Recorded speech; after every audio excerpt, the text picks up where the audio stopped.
Raya Korban menjelang tiba. Takbir raya bergema di TV2. Raya disambut bersederhana.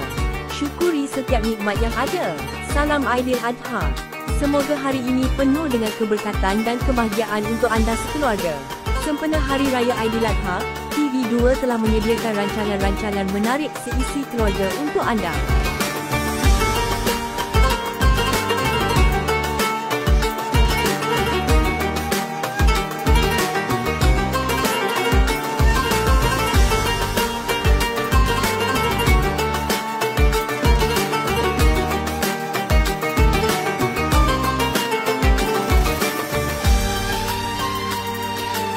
Semoga amalan korban kita diberkati oleh Allah Subhanahu wa Ta'ala. Selamat Hari Raya Aidiladha. Tulus ikhlas dari Ria dan TV2, Dunia Ria.